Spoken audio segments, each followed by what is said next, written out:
Abayo je muli akansubire muri bulungi enange ndi bulungi nnyo gyendi eno gyensinzidde mujye baleko gye mutuusaako engalo olunaku lwa mukaaga nakoze omwezi 26 omwezi ogwa Desemba abangi muyita boxing denze lwempita olunaku olw'ebikondi olunaku oluddako oluvannyuma lw'amazaalibwa g'omukama waffe Yesu Kristo mbalamusiza nnyo banyabo ne bassebo abalangira n'abambejja basaba ne bannaava wepo ne bannayuganda mwenna baagala enkyukakyuka kuli mutendera mu gonna sijja kumenya nti oba onaani azulonga nti oli munnayuganda ayagala change mbalamusiza nnyo kansubire muli bulungi nange ndi bulungi nga bwe nabasuubiza nti ngenda kutuuka ku ssaabbiri zennyini ez'akawungeezi ntuuse ntwogere ebigambo buli omu adde gy'apangisa oba gy'asula kubanga ennaku zino mula sipiidi y'amaanyi nnyo ate ng'ebyokukola tulina bingi nnyo obudde butuggwako ate ng'ebyokukola tulina bingi nnyo so mbalamusiza nnyo buli omu gy'asinzira okuwuliriza mu nsi mwali mujje baleko gye mutuusaako engalo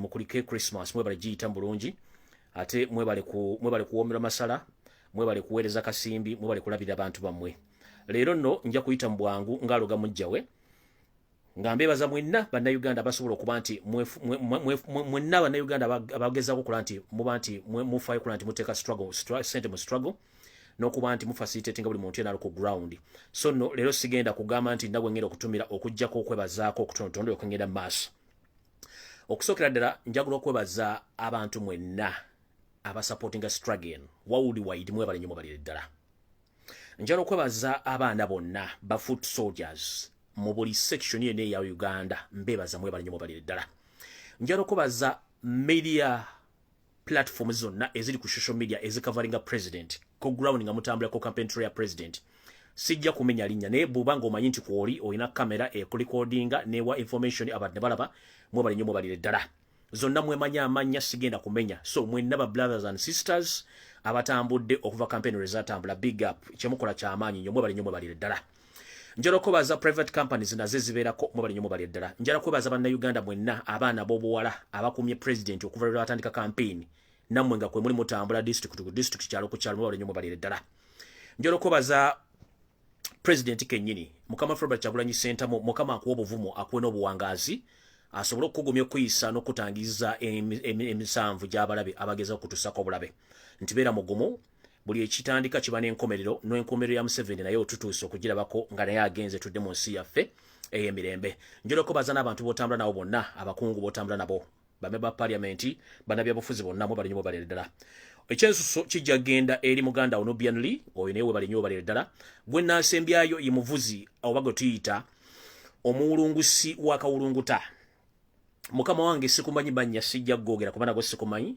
webale nnyo omulimu gw'okola okuba nti okuva campaign bwe zatambula owulungusizza akawulungutaako nga tekafunye embuzibu n'omukulembeze waffe ng'ali bulungi nnyo big up yourself driver w'omukulembeze wa Uganda Robert Kyagulanyi Ssentamu akawulunguta mu Luganda ye mmotoka so omuwulungusi ye driver muyita driver ye muwulungusi so muganda nga omuwulungusi abadde awulungusa akawulunguta ka Robert Kyagulanyi Ssentamu okuva campaign rezatandika muganda nge nkulamusizzaako nnyo balire nnyo balire ddala oba emmotoka agiyigira ku mwezi oba ku bwengula Allah yamanyi bakatonda yamanyi naye nga bali nnyo balidde olumu gwokola okuba nti oli mugumu bakubyetya gaasi bakupega buli kimu ate n'owona amasasi so nno muganda ge balidde ddala sijja kusukka waawo abantu benne bazizzaako mbaibazizzaako ne babamala njala tandika bwe nti kampeni gye zigoredde olwaleero omukulembeze wa Robert Kyagulanyi Ssentamu era bagezezzaako okuba amasasi mu bitundu by'ekyotera ku kampeni gy'abadde asembeeyo era olukuŋŋaana terubaddewo nti ab'ebyokwerinda ne batutte bakoze effujjo ly'amaanyi abasirikale ba UPDF n'aba SFC abali mu myambalo ya poliisi ebyamadowadowa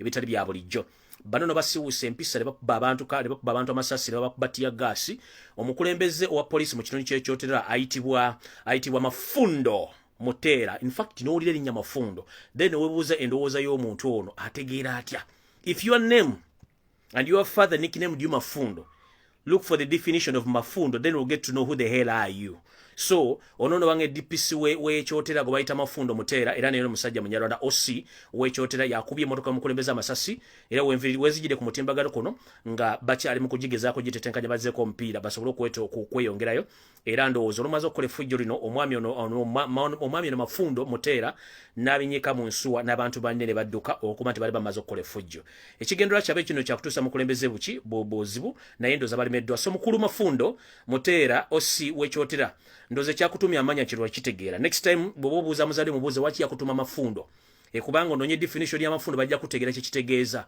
mukulu ojja kuba weddiramu kenyini ofune answer naye ng'ekikola ky'okoze kya butiitizi nnyo era kya busezi nnyo so no awo nno sijja kulwawo njagala okugamba bannayuganda video eri gye nasembayo okukola nabagamba naddala bannayuganda bava mu diaspora buli nsi yonna mwoli be very careful nabagamba ku border controls zonna eza Uganda Yoselute Basirwa mutani wa Kalekyezi yaddira ekitongole kye ekimukuuma eky'abanyarwanda ekya SFC n'akiteeka ku buli migration point yonna eya Uganda oba entry point yonna eya Uganda ku border ne ku main entrance ey'ekisawe ky'Entebbe n'ateekawo abasirikale abatamanya ngamba bali mu ngoye eza migration kumbe ba SFC abatandise okuwaba bannayuganda okubabuzaawo nga nenda bugisimu fungize nabagamba nga kino kyonna kutuukawo ne nfunye olukomo lw'essimu nti abantu bangi babuziddwawo mu ngeri y'obwebendala eteetaagisa kuba nti babuzibwawo omwami eyabuziddwawo leero omwami ono bamuyita David Sech Kigundu ono nno omusajja mufumbo alina abaana era nga badde awangalya mu ggwanga lya Bungereza yatambula okuva e Bungereza ennaku z'omwezi 22 mwezi ogwa December lwakubiri olwa wiiki eno agende okulyako Ssekukkulu n'abantu be naye bwe yatuuse ku kisaawe eky'omumpembe Yoselute Basirwa Entebbe ne bamukwata ne bamubuzaawo n'ekigamba nti abamututte babadde bali mu mmotoka ez'ebitongole bikuuma ddembe naye nga bali mu ngoye za bulijjo kumbe babadde basseemwayi abatutte omwami ono bw'ati bwafaanana abatamanyi bw'ati bwafaanana yabuziddwawo so nyongera okubakutira bannayuganda mwenna abagezaako okudda ewaka mugezeeko nnyo okuba nti mwebereramu omwatata afoono yono yakoze eki eyakwatiddwa era n'atwalibwa ekitongole kya sseemwayi ekyamututte okuba nti tannamanyikako mabumamiyimutire gonna gye bamututte era yono wano tata afoono yoyo omwami tata afooyo yatwaliddwa ekitongole kya sseemwayi oluvannyuma lw'okuba nti yabadde azze okulya Krismasi n'abaana be opo ne bazzukulu be n'abantu abasangibwamu omwami ono ne David Sech Kigundu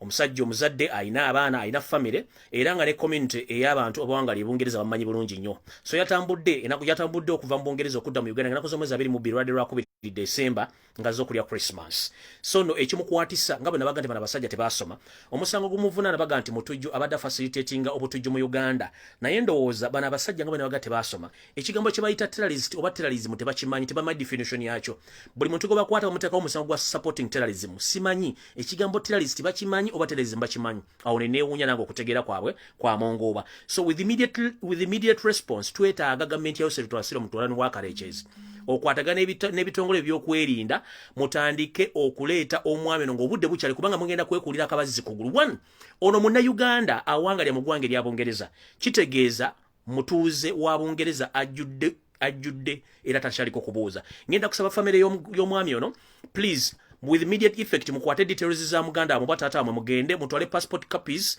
ne mukwatako mugende ku kitebe kya Bungereza ekamu side z'ekamu kyawo nga kumpi n'ekisementi mutwale report nti omutuuze wa Bungereza yawambiddwa ng'obudde bukyali bwe kibanga temusobola kutuuka ku kitebe kya Bungereza then mugende ku kitebe kya America muteekeyo report kuba bano ba partners basobola okuba nga bakwasaganya ensonga zino sina kindi abali Bungereza family y'omwami ono please njagala basaba mugende ku Minister of Foreign Affairs mu Bungereza oba muwandiikire Prime Minister wa Bungereza omwami Boris Johnson mumutegeeze nti omutuuze wa Bungereza bwe yabadde adda ewaabwe ko okulya Christmas oba okulambulako ewaabwe Yoselute Basirwa mutani wa Kalekyezi nga akozesa ebitongole by'okwerinda bawambye omutuuze wa Bungereza ne bamubuzaawo ne bamutwala mu kifo ekitannategerekeka n'okutuusa katanakubwako kya mulubaale so family please wake up mukwate passport details za tata mwono n'ebifaananyi bye muwandiike temugenda ku poliisi kubanga poliisi ye Museveni temugenda ku poliisi temutwala delivery misimu ya poliisi yabuze no ekikulu details enyonyi kwe yagidde yabadde Qatar Airways bwe yavudde Bungereza details bazirina mufune flight details muzigate ku documents zino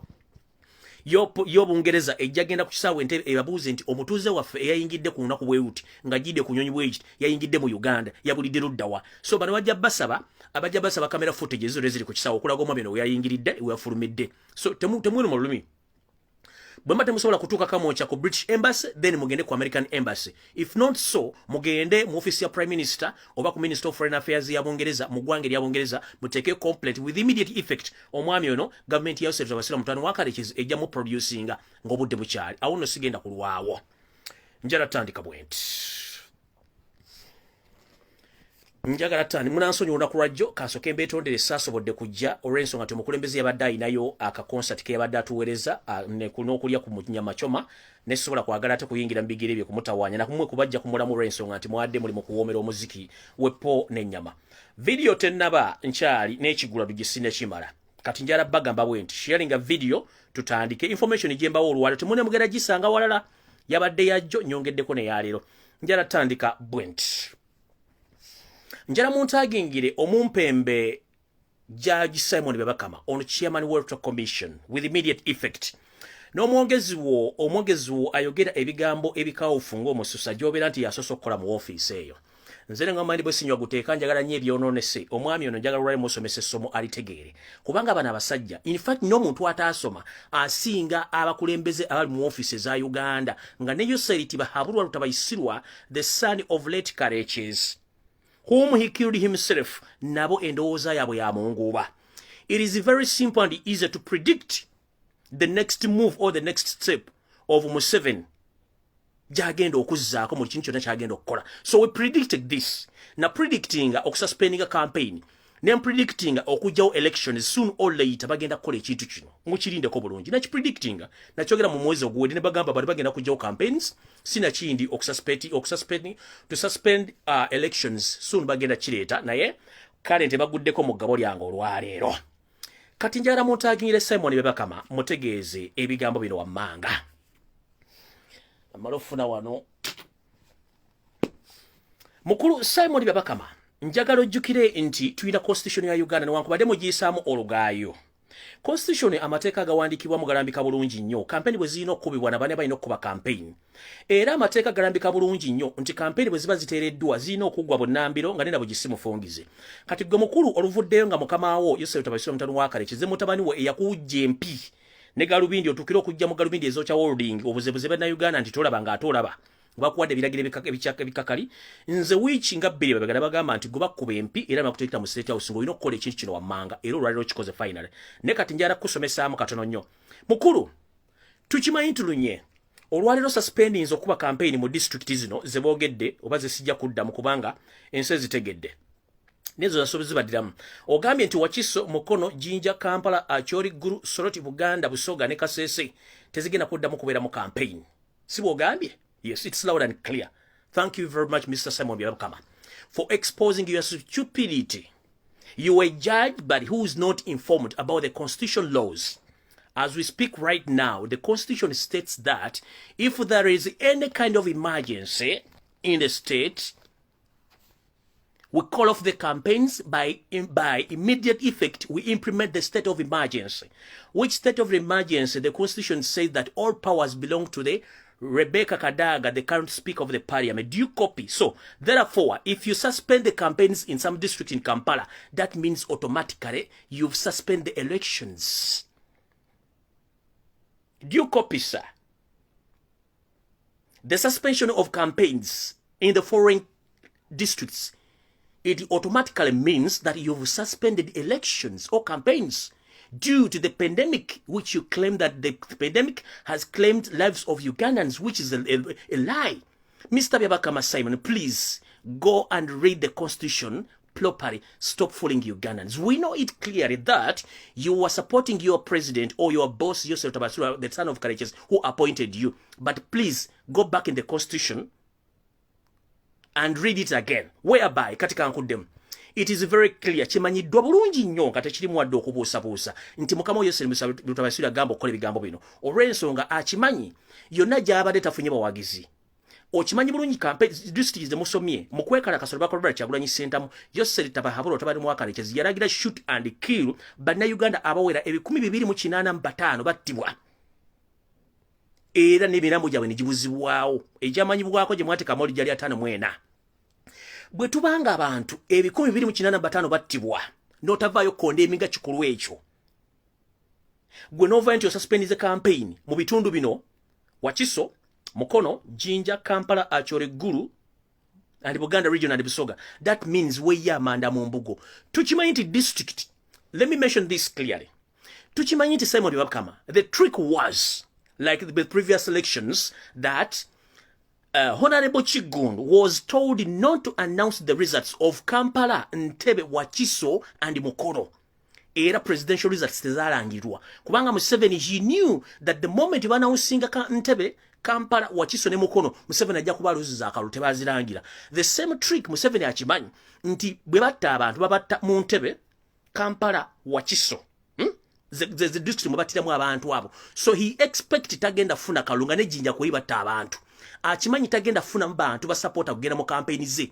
Katatenga achimanyi Robert Kyagulanyi Ssentamu the moment wayingira Buganda region, more especially Wakiso Mukono Kampala Jinja ne Masaka kigenda kubeera massive ngabo kibadde. So Museveni atidde okuswala to the world nti bajja kumulaga nti ne bwenderenga nti ali tutaka lutagenda kutubagenda kukiriza nti yakalidde. So kino kimanyi bulungi mwatudde ne mwongera mu district zinezeewala olwokuba nti kibadde kijja kulabikira bubi mu public nti mwataddewo specific areas zemmanyi nti mwatiramu abantu so that people they can't come and watch Museveni. Or to be massively for Kyangulanyi to come and campaign those areas. One, Ntebe kibadde kikwina kubeera massive, Kampala massive, Mukono massive, Jinja massive, Masaka.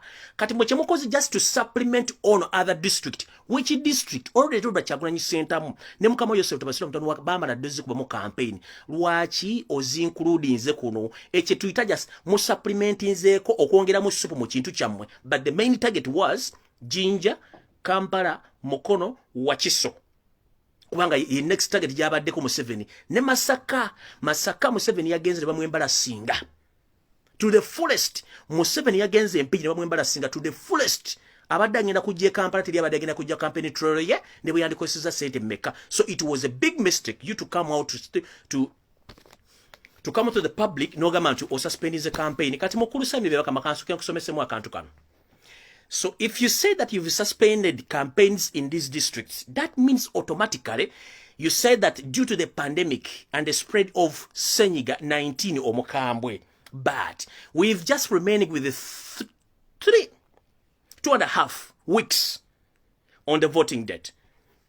So if I might ask you, district zino togenda teka yo ballot paper bantu kulonda? If I may ask. Ozinawusinze nti these are ready districts now. Togenda kuba yo campaign. So that means automatically ne ballot box oba okulonda tagenda kubeera mu district zino. Kubanga waliyo pandemic etteka lisoma litya. When you suspend campaigns or elections due to the emergency, that means the government or the parliament calls for emergency, of state of emergency. Which state of emergency? Still Museveni agitia, whereby all powers will be belong to Rebecca Kadaga Ritwala, the speaker. Museveni will be out of the system. So njala kubuuza eno gino gyolangiride pandemic nti bajjewo campaign Museveni gye yattira abantu. Bwoboga nti waliyo pandemic corona mungi okulonda kugenda kubeera mu district zino. I'm asking. Okulonda kugenda kubeera mu district zino. You've started that waliyo emergency ya corona ya Senyiga Omukambwe 19. Wagenda kubeerayo okulonda. Kubanga message yensembi y'okufuna wano drone zange zekinyireetedde egambye bweti. Agambye. NB, they are planning to postpone the voting process in some districts on the voting day, that is 14th of January 2021, as their next strategies.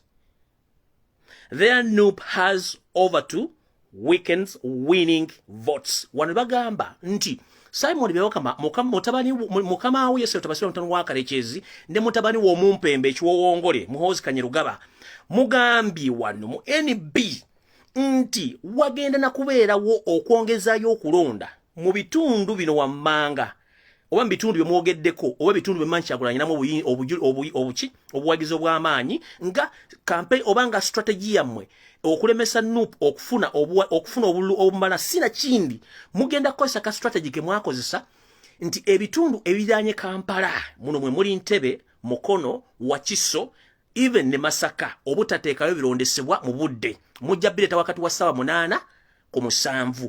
Kiba kitegeeza nti ennamba y'abantu abandi badde balonda egenda kubanga yeesaliseeko. Kati bano bagamba oba ffe tugamba ogunywanga n'ogufujja. Bagamba webbanga bw'otamuwemukira teweebika. Kati Omukulu Simon Byabakama eyeeyita nti wasoma era mb'omanya amateeka kati mukama we kana akaluba kayita vo omwange. Gwegezaawo ku makya batugambe nti mu district y'emu ebyokulonda byatuuse 6. Ojja kutuwulira. Gwegezaako tugambe nti mu district zino z'olangiridde okulonda tekugenda kubeerayo ojja tuwulira.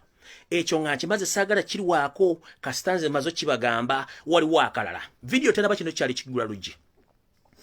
Mukulu Yosef Tabasira omutano wa Kalechezi ne bannayuganda mwenna bampuliriza njagala muntegeere.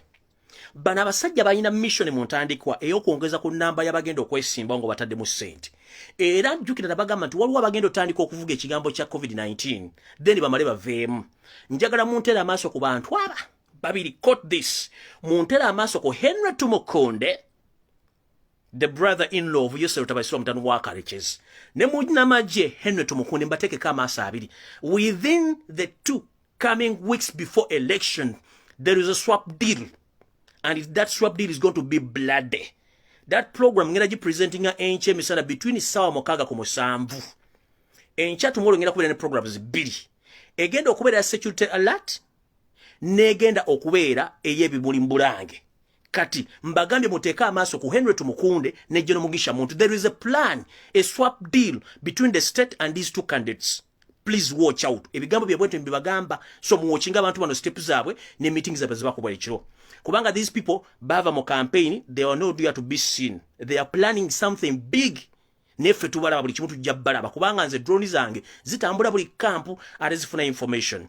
Kati naawo ekigula lugi kiwedde katugende ku video entuufu. Video entuufu yino.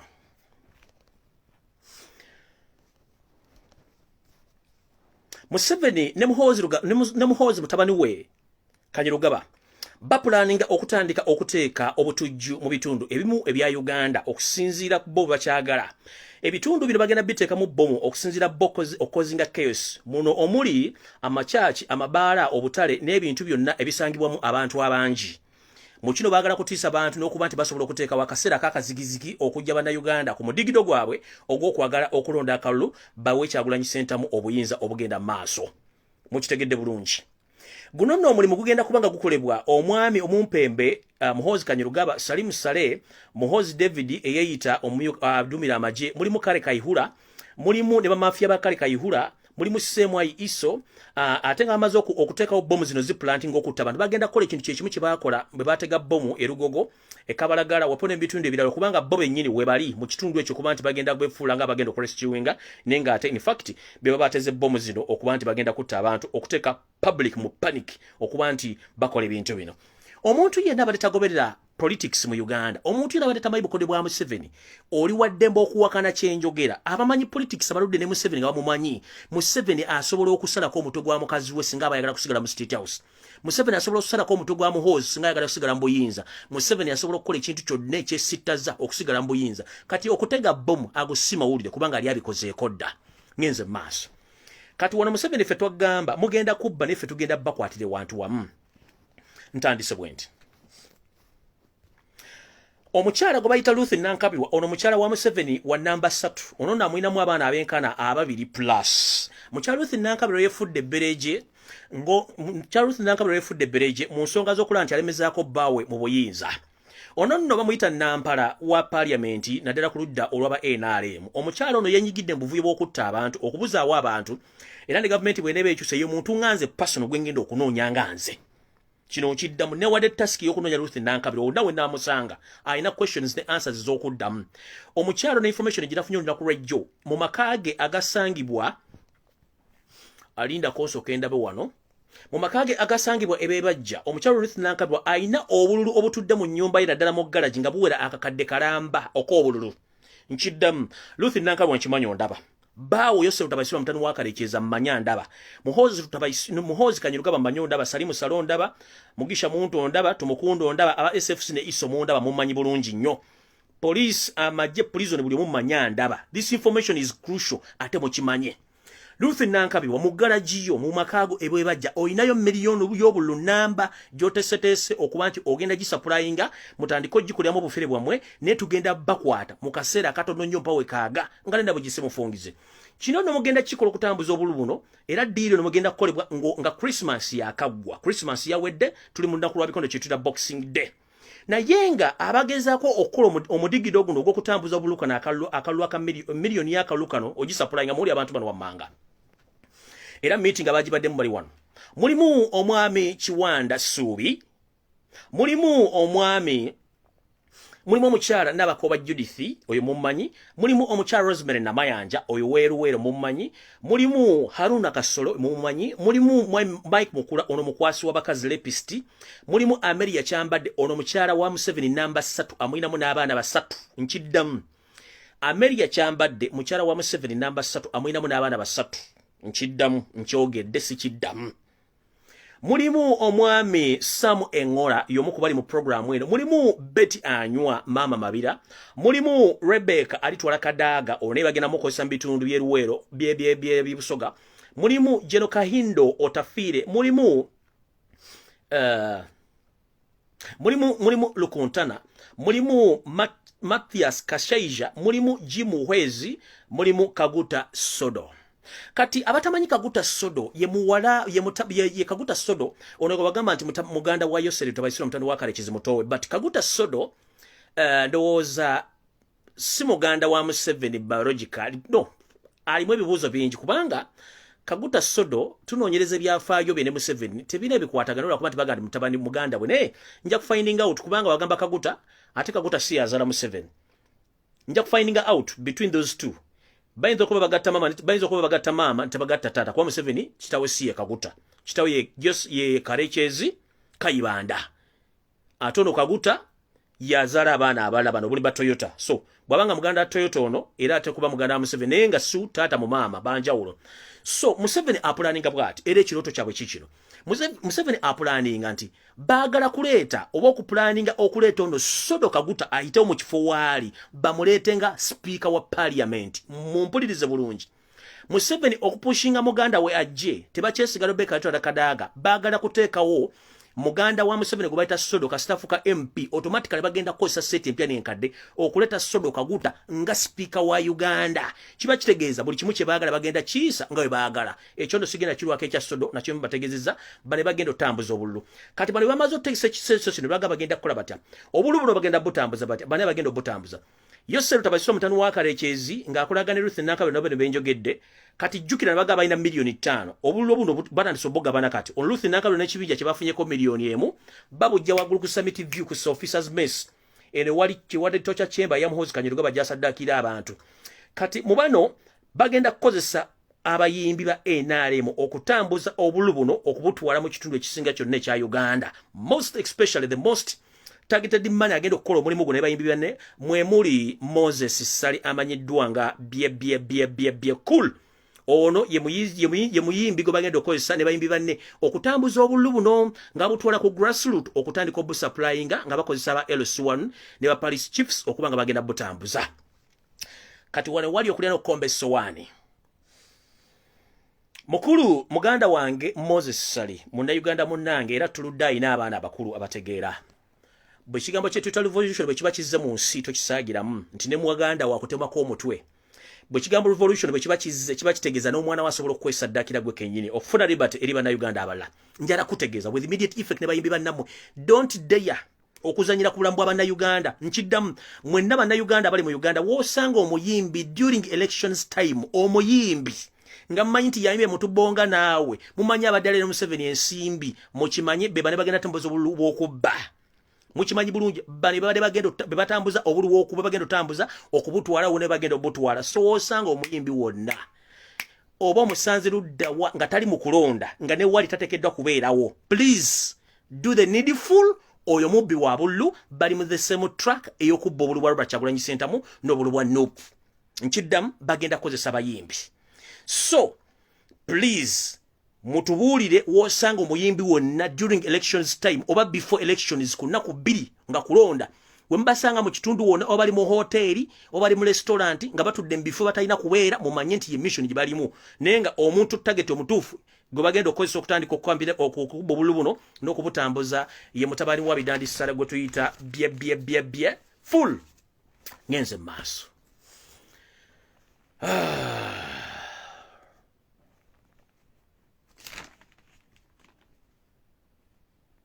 Wait.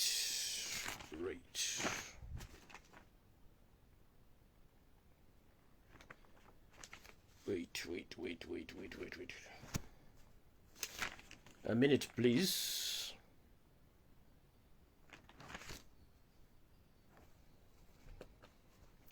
Muninde katono.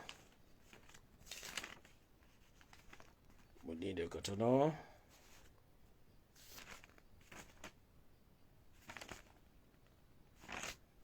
A minute, please. A minute, please. Muninde mukatono.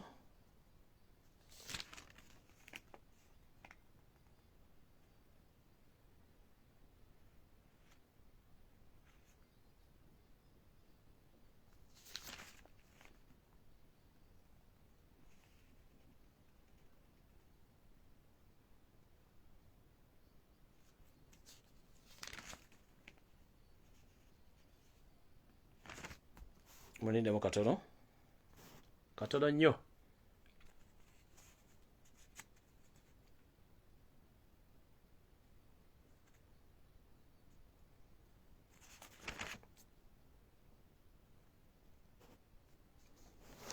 Okay, wawano. Abayimbi bano bagenda kuweebwa akasiriivu k'ensimbi kalamba oba kye tuyita 1 billion shillings okuba nti bagenda kukola omulimu guno nga sente zino bagenda kubatambuza okuba batambuza obululu buno nga sente zino bagenda bakuba basasula ku LC1 ne LC2 bonna abawagira Yosef basula mutano wa Karekezi country radio kubanga bagenda kukola ki bagenda kuba nga ba supplyinga obululu buno nga sente bazisasula. Kati mukulu Yosef tabayisirwa ebintu bino ndooza kufoloza tusiika binyomo okuba nti tutegeera kati wano wenjagaliro bagamba wano wetugenda obbakwata tutugenda kufaja mugenda kubalira kali ku district wano wali ekinyusi wano njagala mumpulirize bulungi njagala basala video munsaliremo akantu kano kokka mu posting enkali kokka Museveni opulaninga okubba tukimanyi bulungi naye naffe mukubbako tukumanyi otugenda okukwata wano njagala ebisigadde byonna simanyi birigi simanyi mugenda kabalya ku district wano faka ku polling station ngabe nabagamba tugenda kukola tutya okuyimiriza okubbaka na akalulu kolo lunaku tugenda kukola tutya okuyimiriza akalulu kano kolo lunaku kubanga Museveni go planinze okubba akalulu kano naye njara basoka bagamba ekigambo kino tusobola tutya okuyimiriza okubba ekisooka ku lunaku lw'okulonda lwennyini tulina okumakinga sure nti obubox obuleteddwa ku polling station buggulibwa ku macha ng'enamba ebo tubutegedde oba busatu oba bubiri ne buggulibwa nga temuli wadde akalulu kamu akasuuliddwamu era ng'obubox buno bulina okuteekebwa mu open space kyekisookera ddala. Ekyokubiri omuntu yenna ajja okulonda alina okuba nga atajjidde mu magets omuntu yenna ajjira mu magets tetugenda mukkiriza kubeera ku polling station okwo najjira mu jaketi tetugenda kukkiriza kugira mu jaketi alina oba ojjidde mu t-shirt zino ez'emikono emiwanvu zine sweaters tulina okumala okukebera okumakinga sure tozinabula kubanga buno bagenda bbuwa abantu abagenda okujjira mu magets mu track shoot oba mu bisuuti okuba nti bagenda kulonda nga bagiremu obululu babuteekemu naye kino you can do it we have no problem with that musobola okugira magets zammwe simanyi bino bigambutusi bye musobola okugiramu naye ffe tugenda kubakwata tutya ku bintu bino tugenze bwe tuti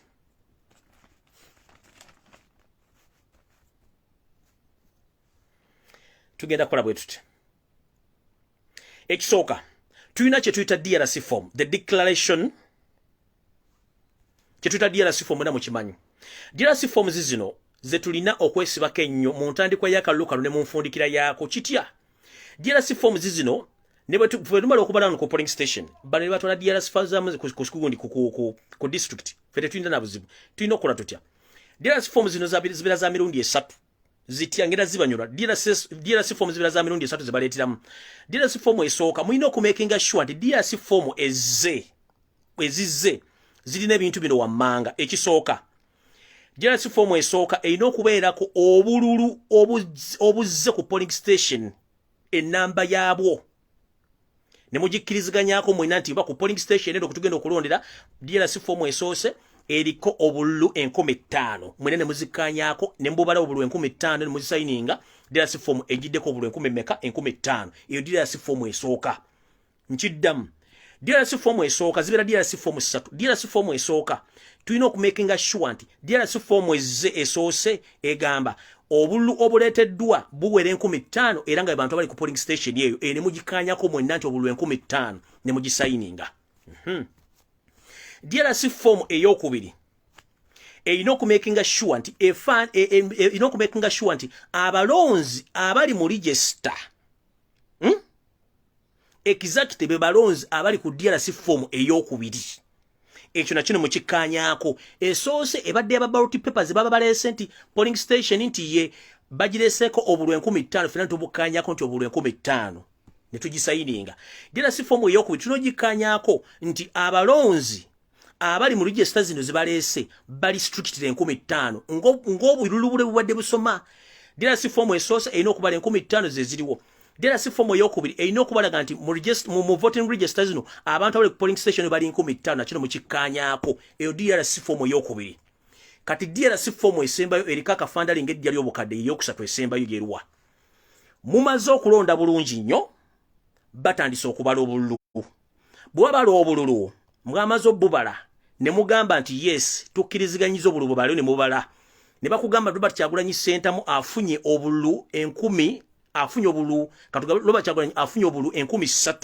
nti ye babadde 15,000 Robert Kyagulanyi afunye obululu 3,000 wasigadde obululu 2,000 either Museveni yabeera ne 2,000 oba Museveni agabanye 2,000 n'abaana basigadde nti yes kati wano mulina okumakinga sure nti kudiera form esembiye nti makinga sure nti Robert Kyagulanyi afunye 3,000 sure deal ne muzisayininga ati azifunye Museveni afunye obululu 10 nti abufunye obululu 10 busigaddewo either tumukunde ne bane babugabanye nti yes ekyo mumalo kikola ne mumanya nti obululu bubalansinze ne DRC form 1 DRC form 2 kati DRC form esemba yokusatu wane mubalansingira obululu buno mumanya nti abantu babadde 15,000 nti ye abalonzi babadde bameka nti abalonzi bali 3,000 Kyagulanyi afunyeko bumeka Museveni afunyeko bumeka wasigaddewo obululu bumeka obwononese bubadde bumeka kati singa DRC form 1 egaba olubadde 15,000 DRC form 2 nega nti abalonzi bali 15,000 naye ng'obululu obulondeddwa busukka mu 15,000 okwo okulonda kubeera narrow and avoid kubeera kufu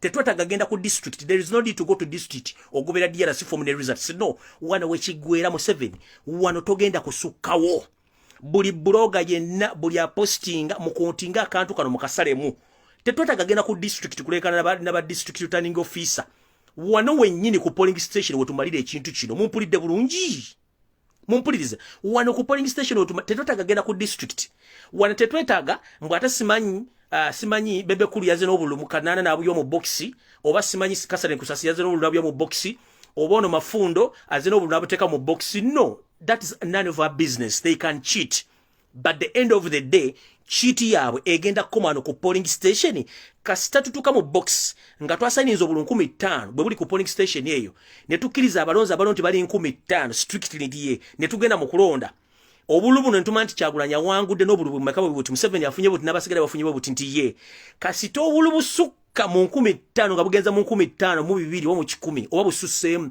okwo kulonda mu polling station kubeera kufu nga tusinzira ku namba gye twakkiriziganyizaako mu ntandikwa e'15,000 nti obululu buze 15,000 abalonzi bali 15,000 kati ate abalonze bwe bate bawera 15,000 ate ng'obululu obubali obusukka mu 15,000 okwo kulonda tetwetaaga genda mu court narrow and avoid tetwetaaga genda ku district tugenda returning officer no that is useless one wekigwera kitegeeza ki buli polling agent wa NUP yenna you must have a smartphone kyekisooka ekyokubiri buli supervisor wa NUP yenna nabeera ku polling station olina okusendinga DRC form esooka abalonzi bali bameka ku polling station eyo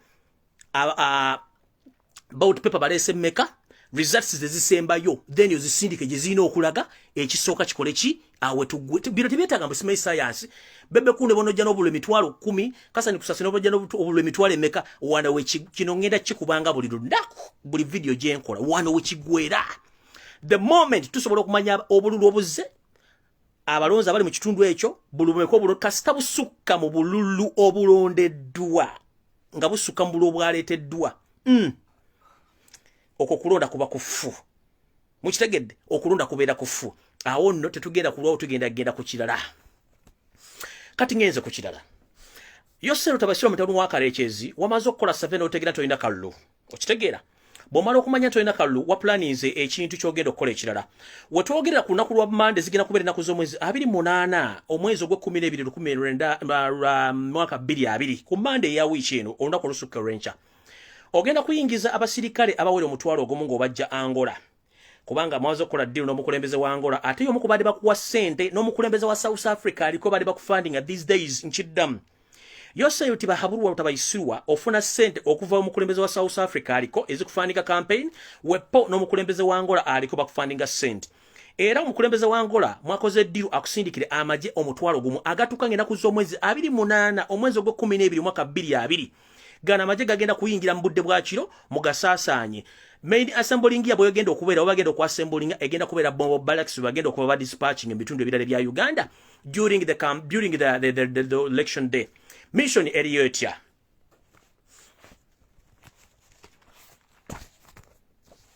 mission ya majegano ya kudispatching aba voters nchidam mission ya majegano ya kudispatching aba voters on the election day. One, muli nteekateeka eyokola chaos on the polling day mwagala kuleta amajegano agatamanyikiddwa gatandikogoba abantu ku polling station kya buli alole bamugobawo kati already you have exhibited your weaknesses like allowing the EC chairman to announce the pandemic in the following districts as you mentioned. That is a big mistake. So therefore, you're planning on the voting day also to chase voters so that you can easily cheat or rig the votes. But here is the reason as to why all this will fall. One, you've imported foreign troops to disperse voters on that day, which is not accepted in courts of law and in the Constitution of Uganda. That's the wrong decision. Secondly, you are planning to impose curfew on the voting day. That means oyagala otekewa majama gwira ne SFC buli muntu amalo okulona mbembo kadduka aveewo nga tokkiriza muntu akola ki muntu agenda kubeera okulondawo. During the announcing of the results at the polling station, all NUP agents abamu bagenda kukwatibwa abalala bakubibwe n'embooko mu byalo mu sababuzi enkoko gye zikabira mpaaka teebe mugenda kikola kino tukimanyi. But please don't mess with the people. Kubanga tukimanyi lunye Museveni tokyayina kalulu era ekikugambisiza Byabakama gyokola ekintu kino it is a mistake gyogenda okola ey'obulamu bwo gyogenda okwejjusa. Gana amaje goleeta already omutwalo ogumu ng'olinamu n'amaje amalala amagwira to dispatch voters on the voting day eno nasitira okola mistake, a grave mistake gyokola kubanga tutegedde bagenda kujja kuza omwezi 28 bali omutwalo gumu mwakoze dda exchange ya sente ne gold okusasula abantu bano era twabategedde ogendo bateeka oba dispatching. Kino kituzza nti already wa confessions that wafunye da defeat genda gendo wansi ngenda bategeeza ngenze maso muchino Museveni ne mutabani bagenda kozesa emmotoka za government ne van za SFC okutwala bout papers zino kunaku lw'okulunda nga zimaze okuggwa obubox wona mbudduse n'empapula zaako mu bitwale so musobole okukyusa results zino nga muhozi yajja okuba ajumidde ekibinja kino n'ekitongole kye kya SFC era ne results zino okuzisoma muhozi ayinza okufuna omutujju agenda osoma results zino ng'omumpembe ono chairman of the commission amaze omuwamba kinabagamba ekya military commission ekyakolebwa bote bwe yakikola luli olunaku lwasooka era kimusuubira okukola kino tukimanyi bulungi. But remember mbagambye mutunule amaaso gammwe bagateeke ku Mugisha Muntu n'omumpembe mukoddomi wa Museveni oyo ali mu campaign eyita presidential candidate be bali mu mission balina mission gye bagenda okukola enshangenda gibaga by Sam Kaga ku musamja kuba presentinga balina ekintu ekyo mu kitegedde. Nyenze maso na security latindala mwenna abantu abawangalya mu Uganda mbitundu byenjawulo please making sure you be very vigilant on the 31st of December and the other days. Please avoid staying in mass crowded areas because according to the security alerts which I'm seeing here, please, there's something which I've mentioned when I was starting this video. Museveni is planning to plant bombs in churches, discos, cinema halls and open spaces ne mu church mwenyini. So mukyegendereza nnyo Museveni talina muganda ku nsi kuno kubanga omulimu gwe yekufiira ku bantu nga nkwa bw'otagijjaako eyinza okunywamu omusaayi. Kati wano wengenda obagambira nti Museveni gamubugumye. Museveni do you copy gakubugumye. One, Museveni gwe kennyini watudde mu meeting ne mikwano gyo ne baganda bo.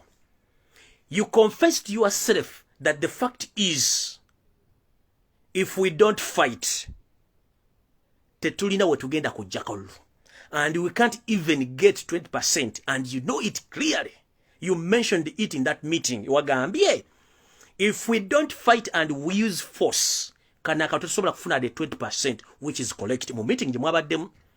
What you did in that meeting, you ordered all to have a meeting with all district registrars, district returning officers, sub-county election officers, and even parish chiefs countrywide to rescue you.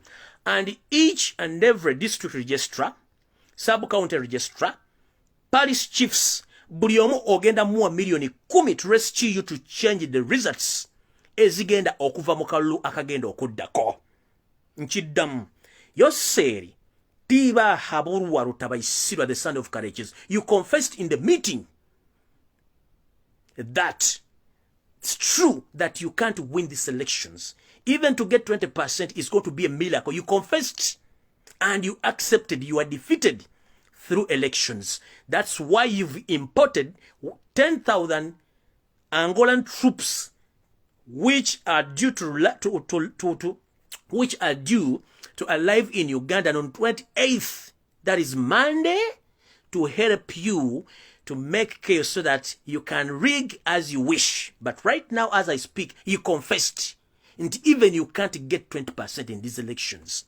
So now you ordered all other DCs to make sure that you have a meeting with the district registers, sub-county registrars, and the parish chiefs countrywide. And each of these people are going to be awarded with the 10 million in the return, so that they can change all the forms in your favor. But Mr. Yosetawa Haburwa, the son of courageous, if I may ask, Bannayuganda abazadde bannakabutuzi ne bassekabutuzi batutobudde nga bawerera abaana baabwe ebbanga lyonna, abaana ne batafuna mirimu ne babeera ku street nga basomye, balina degree, balina diploma, balina ne certificate. Ne tufugibwa omusajja ataasoma wadde P1B naye ng'ate golooza obadde ofuga eggwanga abantu tebategeera. Mukulu, bwe kubanga okutegeera kwammwe kuli ku stage eno, bwe kubanga okutegeera kwammwe mukimanyi nti okulonda tekusobola kujja bantu mu ntebe nga mmwe, nabagamba mwali badde muva public ne mugamba no, amaje gigafuga eggwanga, tewakyaliwo constitution, tewakyaliwo biki, ne tumanya what to do. But bino ebyokwebuzaabuzanga ngaako gy'owaanaaba tebijja kukola Mukulu. Bino tebikyakola mu ggwanga. Ffe kye twasooka okukola kwe kuzuukusa bannayuganda obwongo. Kye twaddako okukola kwe kutegeeza bannayuganda nti ensi yaabwe. Gwe muba tutte ssente z'omuwomusolo nga mutwala abantu ekyankwanzi okubasomesa ebintu bye muyita patriotic, while you are teaching these people NRM strategies and plans to support NRM but don't love their country. Let me tell you one thing, Museveni. Did anyone of your family relatives or anyone else or your friend taught you how to love Janet Kataha Museveni? Nobody taught you. So nobody is going to be taught to love his own country. But for you, what you did, nobuzabuza batwalanga ekyankwanzi bwabasomesa patriotism. It wasn't patriotism. Wali basomesa NRM system okubaza kusaidiyo. So at this time, at this particular moment, we've waken up people so that they get to know that Uganda is their country. They don't have any other country to stay in. It's Uganda. We told them how to love their country. We told them that they're partners of this country. We have same equal rights, same shares in this nation. So stop fooling Ugandans. Gobolooza nti mwasoma nnyo tandika okukola oluvulongoto kano kafu nkiddamu. Bwe mba mulooza mwasoma nnyo okukola oluvulongoto kano kafu, abazadde baspendize ssente nnyo ku baana baabwe okusoma, bali ku street batambulanga biyenje. Abazadde baspendize batunze ettaka buli kimu abaana baabwe okusoma, bali ku street batambula. Mmwe omwana ataasoma wa senior 4 olw'okuba nti wa state agent avuga emmotoka ya bukadde 6. Omwana omusirusiru ataasoma muhoozi abeera mu nnyumba ya bilioni 7. Abaana basoma tebalina ssente. Muhoozi tagula nkwanda we, Museveni tagula nkwanda, Janet tagula nkwanda we. Buli kimu kye mutambulira kusereza mu musolo. Abantu abasasula omusolo be mutume saazi no mu byenje basiru. Please Museveni, kino wakikoze ng'okimanyi. Messages zino zenkola onojala muzinsale in particular muzibasindikire bazitegeere. So this system also won't work. Kubanga fakalwa kaffe babulidde message ngenda gikola nga buli lunaku. Kagwera ku polling station engeri bagenda okukabba mu tugitegedde n'engeri tugenda bakwata mu tugitegedde. The moment obululu obuleeteddwa tutegera nti buli 15, tulina okumakinga sure nti abalonzi bali 15. Bwe tumala okkiriziganyiza ekyo kisayininga ne tugenda kukubala obululu. Kasita tubala obululu oba fulu figure yazina bumeka oba ni yazina bumeka okubba kasita buyita mu bululu obubaliddwa n'obululu kubanga tukera bukaze mugundi. Tudira tukebera nti obulete buli 10,000 nti yentumanya nti abalonzi bali makanti abalonzi bali 2,000 nti ye kale Kyagulanyi abuwangudde Museveni ofunyeeko ne tumala tusanga nga abalonzi basukka mbululu baliddwa oba buli busukka mbalonzi abalondeddwa x awo tewali kubuuza tetwetagagenda ku district simeto goberere motoka zammwe simple mathematics and simple logic wano ku polling station wekagwira terigenda musimanyi tugenze wani Byabakama osomega sasiro wongo oli wali otadde mu bugalubindi olinga kireva kati botadde kwano boti mbokanula amaso mbotubula results that is nonsense tetugenda kubikiriza akafe results ku polling stations wotukafunira ku tale center wali wenyiri wotukafunira ku akalonze nego bakalondedde bakabalira wali kati gojolangirira mafikizolo wo wano mugundi Byabakama ojolangirira mafikizolo wo ku enambole oba mu kitanda kyongo oli mu kitanda kyo bakutadde ku gane point fetulina tale center wetugenda okubalya bu results ezigenda okugenda weziyina okugenda so this nonsense of chasing away people on the polling day that is nonsense and bullshit obusabwante mujja kukifuwa nga mukiza munda kubanga bino byonna twabitegedde mugenda bikola kati bano ba district register bano tabategedde kubanga tukimanyi the entire country by returning officers wona ku district they come from the central they come from the one family it is your family mwana wasenga wa muganda wajjajja mukwano gwa neighbor bonna be mwakozesa kuba mu kimwe mwakola ekintu kino nga bwe tukimanyi mu maje ne mu police nti omwana go baleta ina mu maje kati abera mwana wasenga mukwano gwa kojja wa neighbor wa muganda wange be muleta mu police ne mu commission mu akikola nti kati buli muntu yenna ali ku district returning officer agendo basomero bulu mwana wasenga wa muganda wa kojja wa neighbor owejindi be muleta kati bino byonna twabimanya mukulu ntuma tugenda bisoma bita tujja bakwata yensonga lwaki n'omusajja yimirire Masaka n'abologa ngali nyirente n'agamba besimate tugenda kukiriza kuwaye buyinza nga tubwera maje suwaye ba civilian te maje twala mukulu kasmi zit Sunday simai Sunday because bityo oyo musajja omunyarwanda ino lubalu mulinganga olw'empisi the information I'm gathering right now oyo nephew wa Janet Kembabaz nephew kitegeeza ba Luganda bayina mu musayi gwatagana ndoza muli abasajja stories bakolagana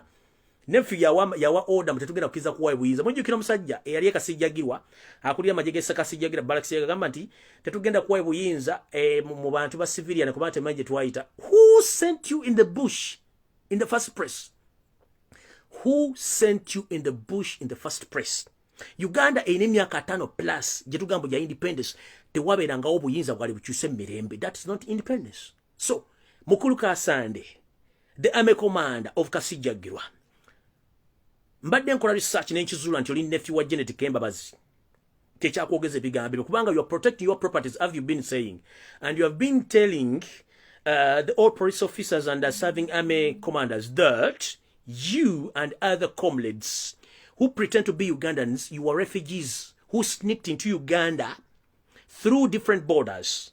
And some of you are not registered, although you are calling yourself Ugandans. You are not Ugandans. Time is coming, you answer all the questions because we need answers. We are tired of fooling Ugandans. That's why we are still backwards in development because each and every the taxpayers' money which has been paid to develop Uganda has been misused to different areas of the world, including our neighboring country, Rwanda, where you came from, pretending to be Uganda. That nonsense must stop with immediate effect. Ngenze maso. Aya. Waliwo mukyala eyakinambuse n'agamba nti mu Masaka tebagenda kukkiriza mu Robert Kyagulanyi Center mu kuba bululu ate tebagenda mukkiriza mbo kubanga anywa enjaga. As we speak at the moment, natural change, you have the worst records in the history of Uganda. Karunjagala mukasalimu specifically nga message egenda wa natural change strictly ya natural change. Madam natural change mfunye record zo enfunyo whereby obankwambule obankuleke. But let me put disclaimer before I address you. With the due respect, Ugandans, we are not here on social media to shame or to attack any religious leader, elders in the country, or army officers, including the leaders. But we do this because we feel pain that some of us we've traveled abroad and some countries which were on the same level with Uganda. But right now, as we see, those countries are far better than Uganda. What went wrong? Because of the poor leadership, corruption, and misusing of taxpayers' money. So if we see such people whom we think that they know more than us. The same time they bed with the government to torture, to kill Ugandans. We can't keep quiet, although we respect you. Si kye twagala, nkiddamu. Fe, bwe mutula ku social media, tetuliwo kuvuma, kuvoola, oba kutyobola bitiibwa bya bannamagye, bakulembeze, bannaddiini, oba abantu abalala bonna abali mu Uganda. Fe twali tulowooza nti omuntu bw'okula obeera kyakulabirako. Naye ate, tugenzo kizula nti obukulu buwoomya ttooke so si bwongo. Abantu mmwe mutusibyeko obufuzi obw'ekyennakyembalira olw'okuba mufuna akasente nga n'emyaka gigenderedde gye bawubidde akatambaala. Kati munasonyiwa okusiiwuuka empisa olw'okuba twetegereza nnyo ebbanga lye mmaze mu Uganda mugirekedde amalibo manene nnyo nga mumulya ne ssente ne gavumenti okulemesa abaana bavubuka mu generation yaffe okufa amaanyi gabo okufa ttogge. Remember, the entire generation, 60-70% of all Ugandans, it's a younger generation between 18 to 30. They are jobless. They don't have hope. Basoma bayine papula zawe. Ngate generation iri wakati yamu ba Museveni temwasoma. But remember, abazadde bonona sente zaabwe n'atunda ettaka, n'atunda ekibanja, n'atunda buli kimu, ne Gomesi n'ajuna n'empale y'omunda n'agitunda omwana wasome, n'amusanga still asiri ku street, abala bagenze okukola bwakadama, which is not okay. We have all natural resources. Tulina buli kimwe kitwetaagisa abantu basasula omusolo, but we gain nothing in that money. That's why abantu bafuna obusungu okubaddamu, not because we are willing or we wish to. That is not our take. We don't wish to abuse you or to attack you. But the pain we have, nga tula dimudayininga ne government engwire tayagala Uganda, that's why we do what we call counter-attack. But that's not what we meant to do. I'm very sorry about that. Ne other colleagues abachikola, tetusobola kuba ntulaba pain yen tusikika ebintu bino. We need to expose you to the fullest. Muchana chiwala chiyinji. Istola wasi mulungi munange. Na opa gwe nkudire ku Sunday mbimuli. Ni Sunday program birisajireta na tetwagala nnyo bambula.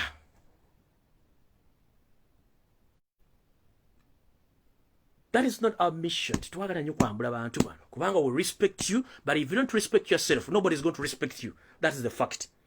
But if you don't respect yourself, otherwise, we don't have any kind of respect towards you. We shall undress you.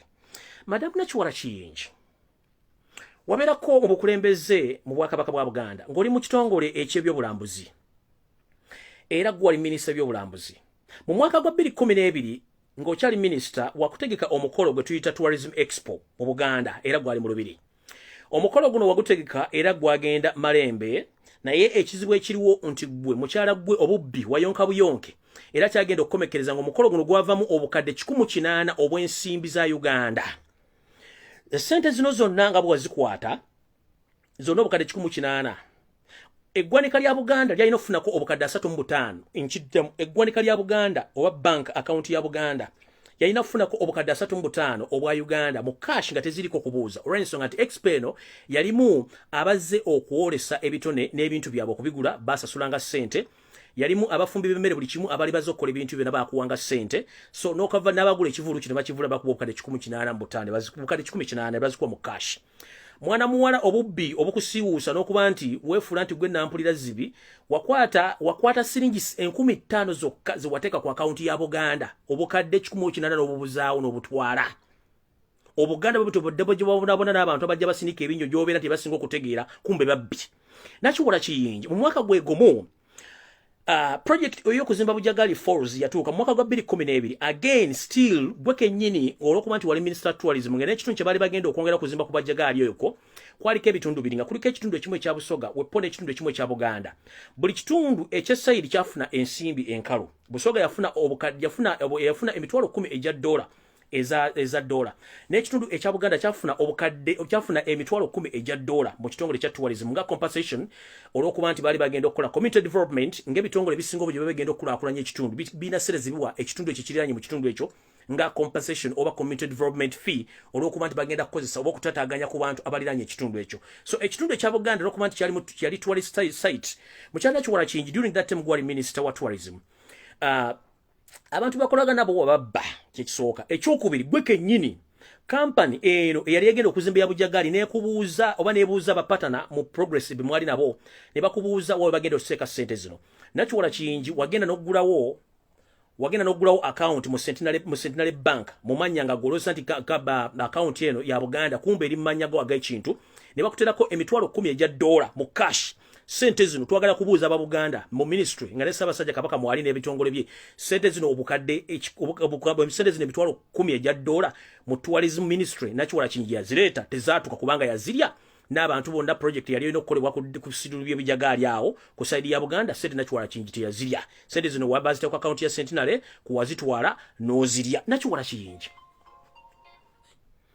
Nakiwala Kingi munnange ffe tetwagala bambula naye mutuleetera ebizibu ebibi Nakiwala Kingi njala kusaba gwe okweyambisa ebitundu byo ebyekyama okubifuula nti gwe kyekyamaguzi kyolina okufuna emirimu n'okubeera ku mirimu gyo please njala kusaba weewumuzeeko information gye nnina okufuna mu nsonda ezisinga obungi Nakiwala Kingi wagenda okuva mu Bwakabaka bwa Buganda nga almost buli muntu yenna abadde mu Bwakabaka bwa Buganda nga mafia gye bali buli muntu amaze okweganzikako bamaze okutaganjula embogo bazitegedde obuvanjuba n'obugwanjubwa mu Buganda mindi bw'okyeringo kyali minister wa Buganda bakutaganjula embogo ne bakuzikuba ebuganju bazizze bugwanjuba kubanga wali onoonya buganzi mu kitundu ekyo so bubanga bwali okyali mu Buganda nga tukuwa ekitiibwa still ng'okyagaba ekinazi nga bakuwujja ekiwojjero from Monday up to Friday buli musajja akumanyi bw'ofaana nga tonava Mengo nga n'ekyakugoba Mengo bwali bubbi nakugaba kinazi kwefuula nti gw'osinga ekiwojjolo ekirungi mukulu weewumuzeeko tewavaawo n'ogenda mu state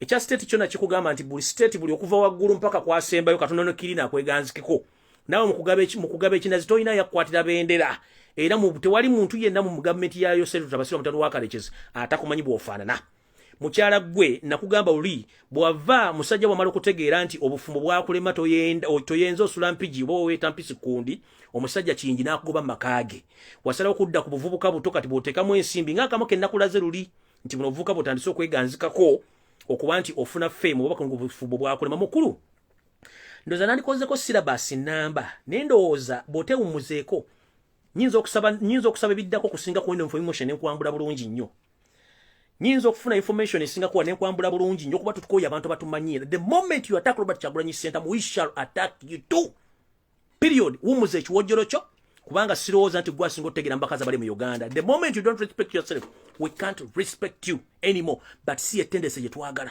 that because mwagala kulemesa revolution nga mufunye sente z'ekiyai nakiji oli mukazi mubbi for your information one waliwo kyali wange bwe tubadde tuwangalira ano kati yadda Kampala eyo yakola program ye ngera still ayagala kukola project yakuleeta ano baana bawala abakola mayumba kubanga ana ensimbi abantu weziri obanga ofunye omulimu gw'okukola mu nyumba nga usigal omwami ono yagoba program ye okuva Ankara ku embassy yaffe bamuwa empapula bamuwa clearance nga alina ogenda Minister of Gender and Labour naawe gy'okoleramu gy'obeeramu okufuna recommendation n'okufuna empapula ne embassy ya Butuluki mu Uganda emuwe ebikwatagana omwami ono bw'akola pepa akabulungi nnyo n'atuuka wa Minister omukulu okusingako yamwaga ahead ogenda ne program naye n'amugamba nti ngenda kukwasa omukyala Nakiwala Kingi akole program zino Nakiwala Kingi bw'atuuka mu office omwami ono okulaba n'omubuzaabuza n'omusaba proposal na buli kimu kyonna n'amala obbikwasa bulungi kyewakola omwami ono ekimanyi wamuggyako proposal n'omuggyako bintu byonna particulars n'obimuggyako n'omugoba ne project n'ogibba kyewaddako kwe kukwata bannayuganda abali basukka mu 1500 n'obakolera visa ezabaleeta wane Butuluki ne mbasula ne mudduka n'omwami omu yadduka ali Germany ne musula no bannayuganda 10 nga mazo bajjako sente empya ne kadi wakati wa $10 10 okubafunira visa ekyo mbadde nkyerabidde Nakiwala Kingi okozesa information yo okozesa office yo n'obuyayi okubba bannayuganda aba buli kika bannayuganda baatuukana okubona abo nabawere 10 nga tebalina waakusula wadde okunoonya omulimu gwe kennyini wajja muno n'osooka n'ogenda ne mu kibuga ekimu ekyesudde ebbanga okuva mu Istanbul gyewabeera mu hoteri okumala wiiki nnamba nga wefudde mwogeze mu conference kumbe mwali mugabana sente zammwe n'omumpemba omu eyayita Joseph if I recall my memory eyayita Joseph ne mubba bannayuganda basukka mu 10 nga mukosa ministry eyo nga mmaze okubba project y'omwana Nakiwala Kingi please wumuze ngalabyo we know much about you still va mu game eno ojja kufuna obuzibu bwabwereere wumuze ekiwojjolo kyo wumuze ngalabi awo nvuddewo ngenze ku kirala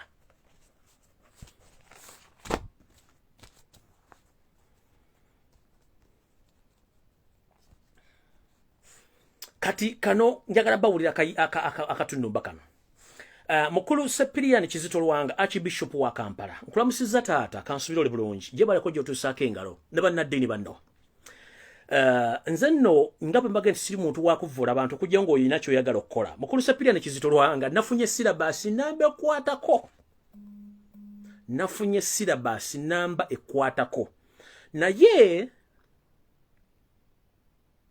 simanyi bwogenda kikola oli musajja avunaanyizibwa you are the next to pop eddiini tugikiririzaamu ne kano tumukkiririzaamu naye epesa liwakutte nga kyamu nkuweemu ewiiki okyuse statement yo oba information gye nina nga mbi nnyo gye nafunye towards you kamukuwamu benefit of doubt either you will change your statement nga mukwatagane basosodoti bannammwe be mwakoze bannaddiini if not so ngenda kuwayo benefit of doubt for 1 week njagala okomewo mu kkanisa weetondere bannayuganda weetondere endiga statement gye wakoze kuba bannaddiini banno baakuvuddeko bagaffe bino tubikkirizaamu era wabiwandiise nga gwe n'obyogera wazze mu ekereziya n'oyogera statement ezitakwatagana ng'empale za mukama we yakuwa ensimbi n'ogamba nti abaana ku social media baakukalakasa nze sindakuvumako ate sobola kukalakata okujja kukubula ekituufu kyade point blank okujjako information gye yakukalakata ate nja kukalakata naye ngenda kuwa ngenda kuwa benefit of doubt for 1 week either ku 31st ng'osoma weegaane statement gye wakoze n'okwegaana sitaani n'ebikolwa bye fail to do so ngenda ku exposinga 1 you know each and everything which is behind you secretly without the church or the Catholic Church knowing exactly what you are doing behind the curtains. I have all the information about you.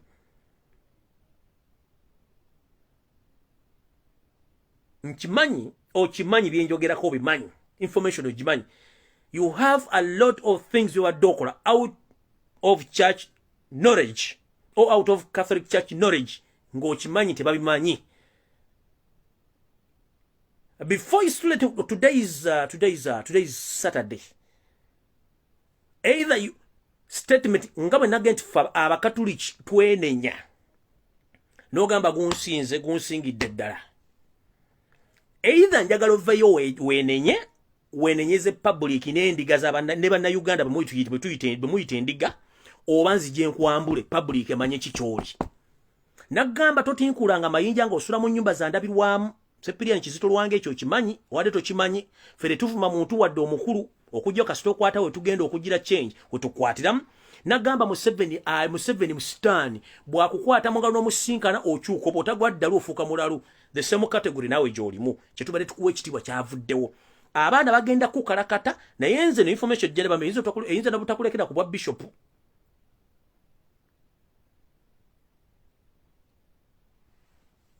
eno information gye ngenda okufulumya eyinza okuleka kubanga bwemba sigifulumiza nga toze kwetonda nyinza okulagira abawandiisi bange ab'ekyama ne bagiwandikira ne bagitwale wa paapa e Roma kuba bali kumpi wali abala bali Bungereza abali bali Italy wennyini abala France njosoba information eno nga bulu kubanga ne evidence weziri ez'ebintu byo Catholic Church byatamanyi mu Uganda bafather bane batamanyi mu Uganda n'ebikolwa byokulanga oli wabweru wa curtain tubimanyi nabifunye byonna bingi nnyo gombola ddamba munnange binene kati taata wange saagala kuswaza kumpewo kuno njala kusaba ekintu kimu weegaana ebikolwa bya sitaani oba sikyo nkuwadde ennaku 7 zokka olwalwa 6 nkuwadde ennaku 7 zokka either I expose you oba mpitanda ground fe tuwandikire Roma kuba katusobola okukola buli kintu twagula amaaso nti we can write and you can raise points ku the next level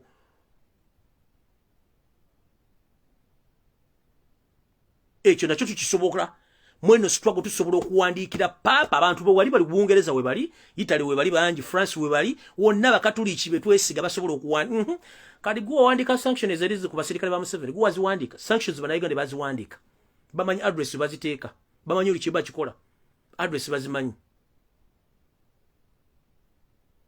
the benefits of double standards nchidam Sepirian kizito the benefits of double standards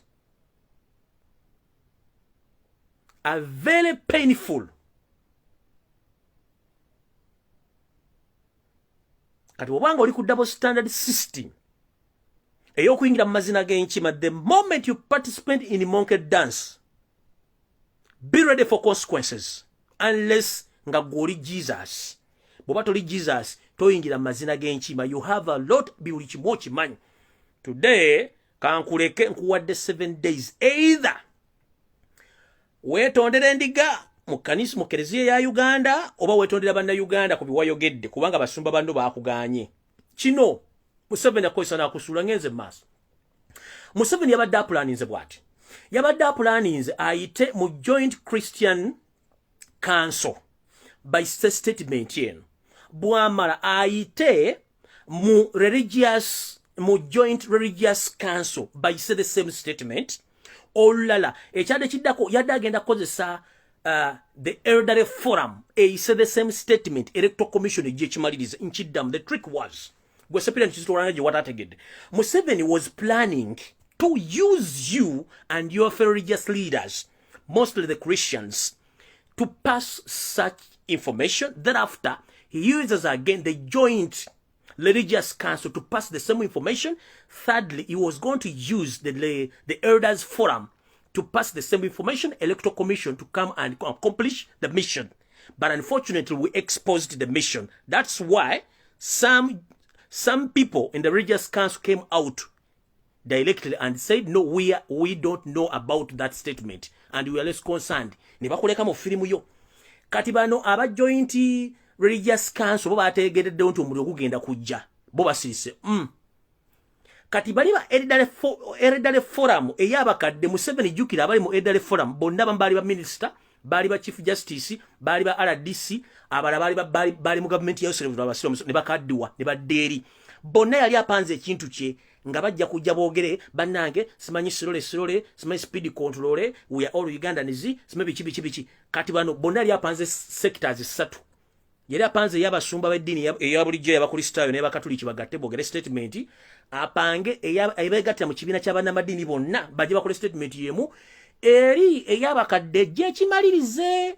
Mu kukimaliriza bali bagenda ku Electoral Commission go ahead okwanawunsinga kasasiro waabwe.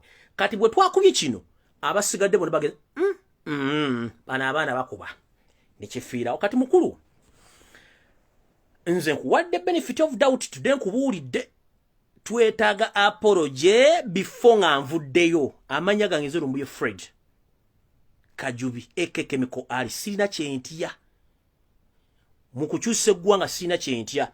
By the way, for your information, today is the Boxing Day, that is the 26th of December 2020. As I speak now, Museveni was conned, plus his son Museveni was told that we are going to bring you a Christmas gift. Tugenda kuleetera Lumbuye Fred ku mmeeza no mu State House nga mukwate musibe.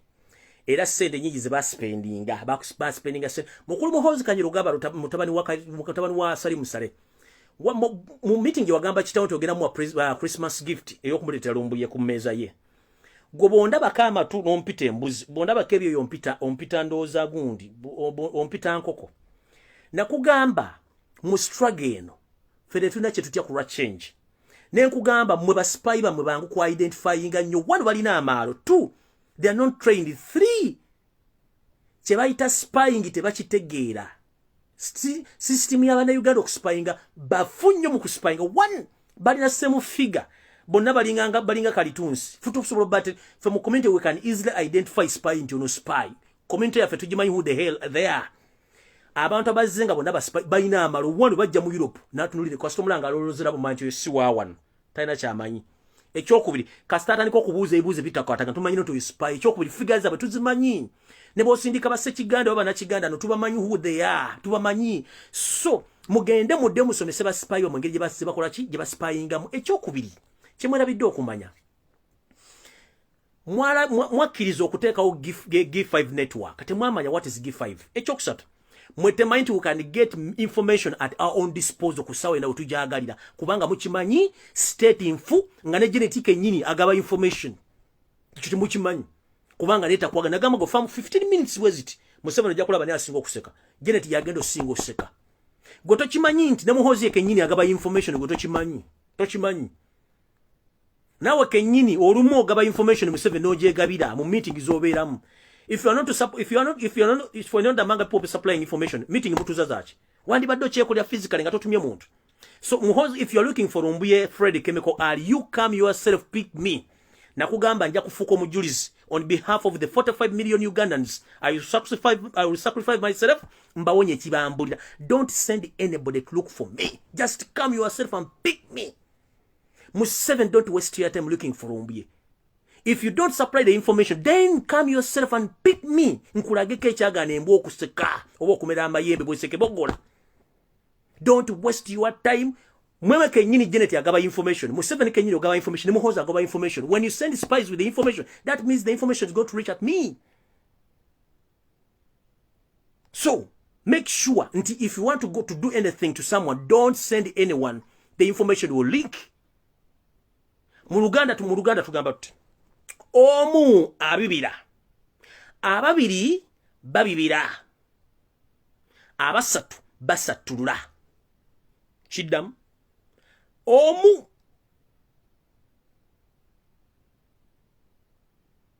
Omuntu omubwati.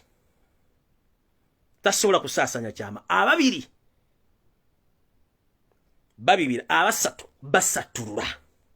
So, bwe mugatta emitwe gyammwe Janet, Museveni, Muhoozi, Salimu Sale, Kayindo Tafiire, Salimu Sale, Kayindo Tafiire, nono Werisa erimu wa Maasa Ameka, ne batuula okutalikisa mu. Exactly, information will link. So don't look somewhere and someone is giving information. You yourself, Janet, passes the information. Museveni to you pass information.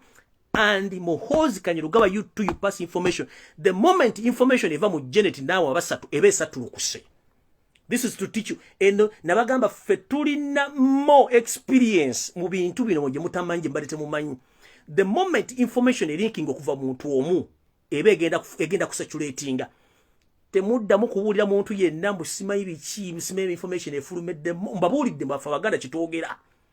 Kasita information eva muntu omu ebe egenda kusatulukuka etambule. So temwebuza information jeba Janet kenyini agaba information, Museveni agaba information, Muhoozi agaba information, Salimu Sale agaba information, Kayindo Tafiire mwenna mugaba information. So I've told you point blank, if you want to pick me as an individual, Janet yourself, collect your bonds, pick up yourself and board a plane, come to Istanbul. I will show you. Museveni yourself, pick up yourself, board a plane, come and pick me. Don't send anyone, including Muhoozi Kanyarugaba. If you want to get to me, don't send anyone because the information will link. Come yourself. I will show you what my mother gave me. We know. There is no spy network in Uganda. That's why mukwata n'abantu katumaze babu. Tebalina case file. No kwata musimayi. How do you forge such a case on human beings, on Ugandans? Because you are in the panic mood. Social media is spending within a minute. Information is so bang the world wide. Nali mu America ngali mu kusenya sobolo gifuna. Nali wansi enkoko jizikabira mpaka taba sobolo kufuna information within 1 minute. Mtu ina spy. You don't have spy. You are spy network amfu. Bajja mu Europe natambula nabaka travel naga what is this? Nali nyabasi nabuze nekola eno ya masanyalaze eno yachi. Owulira nabuze mere gye bali oyimanjira onto yofara. Ukitegera? Kyovula musobeko ku spy network ya America ndala nnyo. Omuntu kubayita spy nga yasoma professional. Osobola okuwasa omukazi nga ina mission gyagenda okukolako naku spy nga nakuzalira n'abaana ne muzukuza n'abaana nga diru tenda kutuka. N'agikola ku last day. Omusajja najja nakuwasa naye nga ina mission ya mutumibwa okola mu family yammwe nakuwasa bulungi n'embaga neggwa ne muzala n'abaana ku last day mission ng'etuuse n'akutta. Oba n'atukiza mission mu family eyo. Ekyo tuyita spying network. Nebire byammwe kasasiro mwina spying teriwo kye bayita spying and intelligence birala nnyo mwe mwasoma birala nnyo. Kati boleto ne yasombera Sunday Hasti manju jibalonda apple kubanga Bungereza balakiza bazira zijjude fruit tree balinayo apple balinayo kali bono yasomera mu kulonda apple manju mu Sunday Hasti waloko defense mbwa ina spy network useless and bogus nonsense. Temanche bayita spying. If you can't observe that within your system the information leaks, then there's no the spy network yamwe banfu temusobola kimanya. If you can't observe someone in a distance of 100 meters or 50 meters nti ali armed, no mutunde eye to eye contact, no manto na ali muno bwati bwati, no tamanya body language yesome etya mu 50 meters or 100 meters, that means necessity je muina mfu. That means necessity je muina mfu.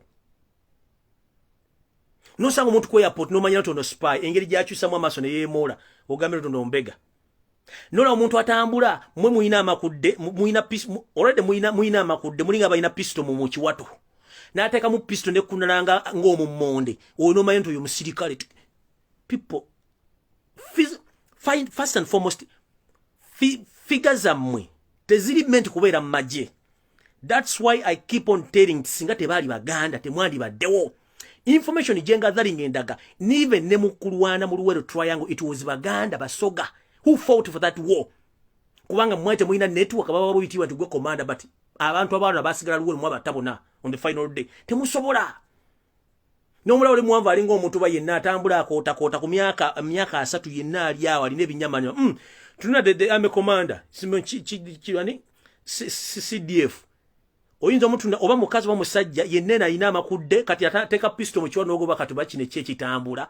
You are easily spotted, and someone from far distance he can spot that this was a spy from Uganda. It is easy. One muina amalo ekyokubiti mwasoma ekyokusatu mweraga ekyokunda muri basiru wangu muina botono bwakati uni mwenna ne omusanga ina degree no mwana P7 asobola musingo kulowooza.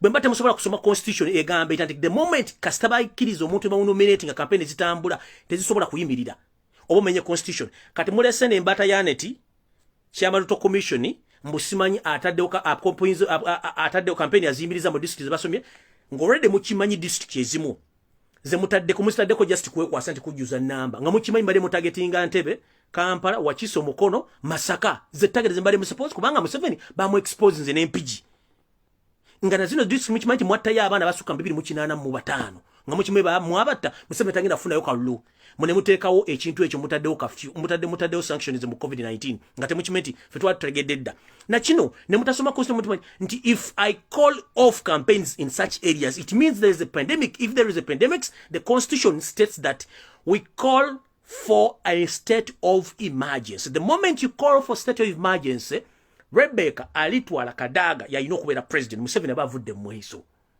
So njagala bagamba bomanyinga njala saba ba lawyers ba NUP please with immediate effect twagala mugende muteke court injunction bayite omusajja Mumpembe bamubuuze mu criteria kimu asinzidde okulangirira campaigns zimire mu district yezo addeyo yesogeze constitution bulungi nga nenda bugise mufungize addemu recording off statement gyakoze emenya constitution nsaba lawyer ba NUP mutekeyo court injunction bana abasajja bamuyite mu court atubulye mu criteria kimu ayimiridde okugamba ati zino campaigns mu district baziyimiriza waliyo COVID. If the moment you say that there is a pandemic kitegeeza ekirwadde oba ekintu kyonna ekikyamu ekiriwo kiba kiyimiriza ne constitution ya Uganda neyimiriza ntugenda mu state of emergency kati gwogamba tuyimirize campaign ne mwana bamwasomera lodda wasimanyi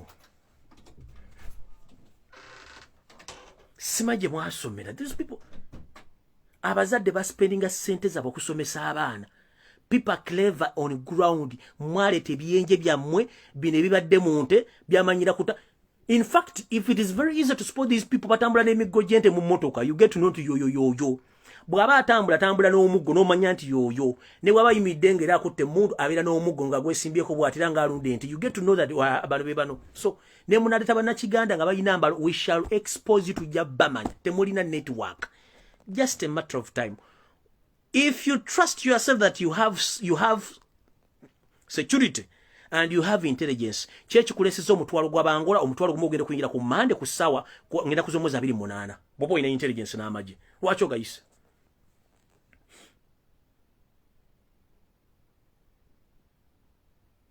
Wacho guys.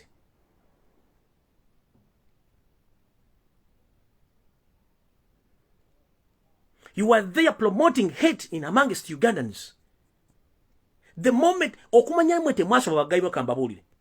teri akubidde Robert Kyagulanyi Ssentamu na Nupu campaign nga government ya Yusero tabasirwa mumujja ku main je manyi toleda abantu bamanyi muisa mbyalo abantu bagetinga excited bamulaba kuba bala Robert Kyagulanyi Ssentamu ne bawira oyo bokubye campaign eri je bamanyi omujjeyo omuntu je bamutamanyi bamutegedde omukubidde campaign 1 eriyo omuntu mukyala tamanyi kigambo kibayita tear gas bamukuba tear gas amanya Museveni amukubye tear gas tagenda kuwa kalulu nkiddamu eriyo mukyalo muzeeyi yatawula ekige kibayita tear gas omumulumbisize mukyalo mukubye tear gas tagenda kuwa kalulu mukubye tear gas mu Buganda mu Busoga mu North abantu banyivu kubanga mbakuba bulwadde right now motoka za Kyagulanyi zonna nezibali zibatamu za pink wali walabyeyo substance yonna eyitibwe ya tear gas ngerimu chemical erimu langi bwezityo that means mutabula langi yamwe ne mugiteekamu obutwa ne mbakuba abantu okitegera kati eno je tuyita system eyokubalabisa Museveni watula mu meeting ne banno ne muteesa nti no already Lumbuye ekekeme okalia to exposing that we are not Wanyankore original and I did that to expose you because you are good at camouflaging. You've been camouflaging, you call yourself Wanyankore, but you're not Wanyankore. You are pure Rwandese who even doesn't have ancestral areas. If I may ask, Robert Kyagulanyi Ssentamu this week, he went back to his ancestral area. Nabalaga jjajjawe jjajjawe ne taatawe ne mama wange bali bagala middaawo. Museveni, can you please pick up your skeleton and move to the area of your ancestral home in Uganda?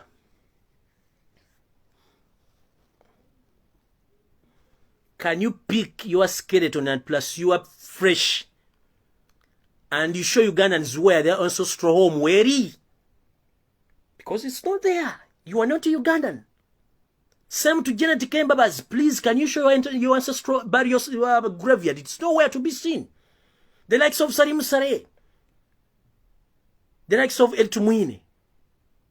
That means you are camouflaging, you are exposing yourself to the extent that you sat down nemugamba no. Temukuba wadde okutta omuntu yenna mu Western region. Nchiddamu mu video mukasalemu.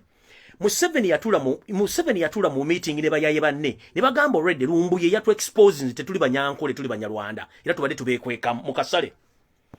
No gamba boti nti tetukuba bantu tetutta muntu yenna mu Western Uganda wadde okuba essasi oba okuba tear gas kubanga we must cause chaos abantu bano bakoleki batuchawe to the extent tuyinza n'okufiirwa buli kimu exactly kimwakola campaign ezibadde mu North Kyagulanyi zakubye mu West tembadde mu ssasi tembadde mu tear gas tembadde mu wadde tiwadde muntu twafunya accident wadde afudde bwabajja ali mundage ekitundu bakuba tear gas kubanga mukimanyi the more you expose everything mukuba abantu bana masasi bagenda baddako but the information we gathered is abantu babakyawadda mwabatwalako amataka babadde basirise now they are fuming kuba bategeddemu baane kati bakujjako obutategeera ne mukola nga mumulina ekitundu ekimu kimwetekamu nti muli bannanyini kyo ne mukuba abantu tear gas mu North ne mukuba abantu mu East ne mukuba abantu mu Buganda tear gas amasasi ne mbatta ngegyoyite wamwe temukubye tear gas kubanga muyina yente zijja kufa muyina y'abantu babajja kufa munna y'abatabagala bakyasirise bajja kuzuukuka ekyo kamukimanyi mukyetegekede kati okuswala okusinga kugenda kusigala luddawa mubadde mukimanyi bulungi nti eri bamanyi nti muli ba refugee abajja okuwamba eggwanga. Okay. Ngenze ewomumpembe Gibuule. Omusajja Kibuule mutabani wa Yosef tabasira mutonu wa Karekyezi afuukidde abantu b'emukono ekyambika ng'enkuwa bwe yeefuulira ente ku ttale. Omumpembe ono Kibuule mutabani wa Yosef tabasira mutonu wa Karekyezi ow'ekyama badde tamanyikiddwa munnanga omwami ono emabegako Mukama yamukuba omuggo oba kwali kusaddaaka n'asaddaaka abalongo be era Mukama balisivinga emirembe. Kibuule amawulire genfunye omwami ono mu nyumba ye gy'alina eyo gye yasiika abalongo etemagana ng'omuntu gye yazimba ku ssente z'omuwoomusolo. Ennyumba eyo ayinamu ekifo ekyekusifu omuli sitowa y'emmundu z'alina. Nkiddamu Kibuule ayina ekisitowa y'emmundu oba etterekero ly'emmundu mu nnyumba ye. Mu nnyumba mwemu Kibuule ayinamu ekkomera mwateeka abantu babawambye nga bakubye emiggo. Kibuule ayina emmotoka eza state ezisomba abantu buli kitundu kyonna gw'abaakutula mutwala omutulugunya awamu ne babatta mu kirindi. Kibule y'omu yaddukanya ekifo kye tuyita safe house gye nabagamba bagamba esangibwa ennamawojjolo ku ludda olw'omukono ogulya kye tuyita on right side okuliraana eggombolo ya Ssaabasajja Kabaka ey'ekitundu ekyo wansi ng'okkirira mu kibira ewali safe house eyo. Kibule yagiddukanya okukwata abantu mu bitundu by'omukono n'abalala balemiddwa mu bitundu ebirala obbaleeta obbattira mu safe house era Kibule nga yagiddukanya era babaziika eyo. Kati mukulu Kibule information eno bwefuluma bwendi kyo n'etterekero ly'embi okulwanyisa mu nnyumba yo nga tukimanyi toli mutaani wa Museveni n'okujooga omegga n'oluma n'ottabanda Uganda nga weeyagalidde kubanga oli mutaani wa Museveni ali tamanyikiddwa. Mukulu bwe bakuwaana okudduka toyitanga wammwe gwe twakutaddeko dda bakuntumira era tukutegere we tugenda okukufunira. Ekyokubiri, omukyala Betty Namboze bakireke weetegereze nnyo entambula yo n'ebigendererwa bye by'okola mu by'obufuzi. Omukulu ono bwe yadde atudde mu meeting ye batamanya ngamba yalegidde abasirikale b'okusanga bakubba amasasi bakuttirewo. So omukyala Betty Namboze be aware Kibule ali mu plani ya kujja mu nsi kubanga tayagala oddemu okufuga kitundu ky'emukono nga bwe bali. Eno no mission bagirimu n'omumpembe eyeeyita omwami Kalangwa. In fact Kalangwa nsaasidde kasajja katto katunulanga empumumpu edibidde ku mugogo. Kalangwa oludda wa musajja gwe mbumpi olinga ekino ekisekula ebyo ebinyenyebwa ekiro. Kalangwa eno ensimu gwe Kalangwa olowooza olina obulimma abumeka? Ate tugamba bwe tuti enkima gyekoma okulinnya omuti obulimma we buleka wabweru. Mukulu Kalangwa obulimma wange obulese bweru. Gwe omugoba genda okukozesa okubba obulu n'okusengula abantu ku mataka. Kalangwa obulimma tujja bunyiga tujja kunyiga obulimma paka tunabujjamu omukyuzi.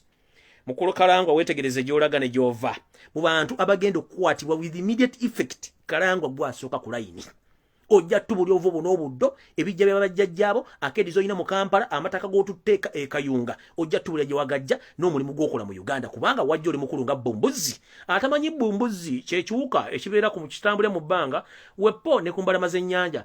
Kino nno bwe kyo kizaala abaana nga bakuze kubanga kigenda ne kibiika eggi ne kirisiba mu ngeri y'akasuwa ne kibeerawo ne kyetambula ne kigenda ebbanga ne kimazeeyo bwe kidda kisanga eggi lyeralula ne ligenda kikutita okuzaala abaana bakulu nga Bbumbuzi. Kati mukulu wajja mu Uganda mukulu nga Bbumbuzi gweefudde nti gwatwala akayunga ne bannayuganda bategera bannayuganda ke baategedde nti mwenna muli bagwira mwagala kubba ggwanga ddimalawo tugenda kunoonya omu ku omwo kubanga tukitegedde mwateeka ddaba agenti bamwe buli kitundu kyonna ekya Uganda okubacunya okutwala ettaka. This is my last question to Yosef Basirwa, the son of Karechezi. Mukulu,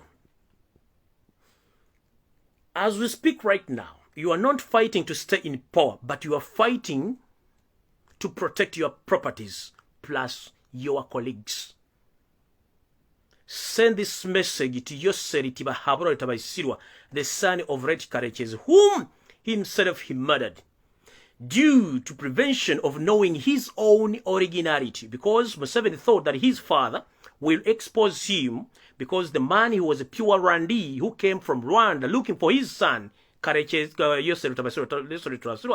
Museveni. So, Mister, you are not fighting to lead Ugandans again, but you are fighting to protect your properties with your colleagues, the mafias, the camouflagers, the bandits. So, you are willing to assassinate or to kill, to plot a genocide in Uganda because you want to protect your properties. Last message. The owner of Kavumba Recreation Ground on Mitianda Road. The information I've gathered that this gentleman is from Rwanda.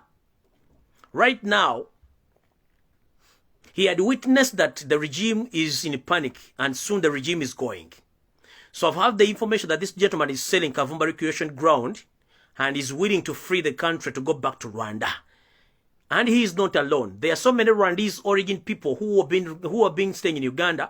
Right at this moment, they are trying to sell off their properties, which they gain from the state on the taxpayers' money. They are trying to sell those properties to free back to Uganda, to Rwanda, because they're in panic. The same code Museveni is using is going to use all the possibilities of foreign forces to protect his properties and his family. But that is a big mistake. I told you last time that you still have two options: to accept and you go and take care of your cattle, Rachtura. But if you mess and you leak elections, please, you are going to face the consequences. I told you Ugandans were easy to forgive and forget. But if you force yourself on Ugandans, you won't like the outcomes. May God bless Ugandans. May God bless Kyagulanyi Robert Sentamu and his entire cabinet crew, most especially the driver oba omuwulungusi wa kawulunguta Robert Kyagulanyi Sentamu, bakameramani mwenna abali ku media platforms zonna eza Nope, mbagaliza olunaku olungi n'omwaka omujja gubere gwa mirembe. Njagala okubaza mwenna ba supporters ba Nope worldwide aba supporting, and I keep on encouraging you, please support buli mwana yenna ali ku trail ya Kyagulanyi Robert Sentamu. However small it is, please support with the due respect. Maximum temulekeraawo. Njagala okwagaliza bonna betukoze omulimu guno bu struggle eno nga nfundikira. Abantu mwenna ba commenting on behalf of a struggle, big up, mukama bankuumire temujjanga okwo. Abantu mwenna ba posting aba fighters, mbagaliza omwaka omulungi n'omwaka omujja mwebale ku struggle. Aba sharing mwate kirala nnyo, mukama bankuumire.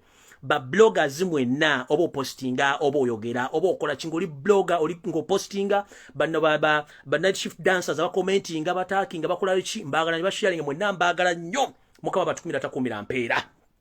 Na yaba singo obungi be bantu aberekereza akagulira magale diba ne mukawereza in term of transport, accommodation, food, MBs, power banks, ko buli platform yonna buli muntu yenago muwa send. Please keep on, because Museveni is in panic. Atandise nokwata abantu abayita ba terrorist aba supporting a struggle. For your information, Museveni nebonogala NGOs zonna nozikuba ku ttaka tojja kumanya struggle wetambula. Banna Uganda kenyini abali ku ground beba supporting Robert Kyagulanyi Sentamu. Okujonga okutte 45 million noziteka mu nyanja Victoria nojibikula nojiteka wansi, then ojja kuba wangude Kyagulanyi. But if you can't manage okujoba na Uganda million na mutano, then you're wasting your time okugala NGOs n'okubateekako emisango. And this is my last message to all serving officers in the Museveni government. Please go slow on attacking the foreign countries. Go slow. And this message go direct to Doni Wanyama, the place secretary to Yosef Tabaisula Mutano Wakareches. I'm doing some kind of research on you. Go slow. Soon I'll expose you. And whoever knows the history and all the bad sides of this man, please hit my inbox. Because this man, he thinks that he's very clever in media.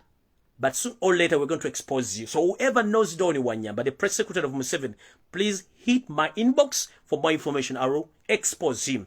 Maximum respect. God bless, peace amount. Mukama bankumira takumira mpera. Mwera. I sign out.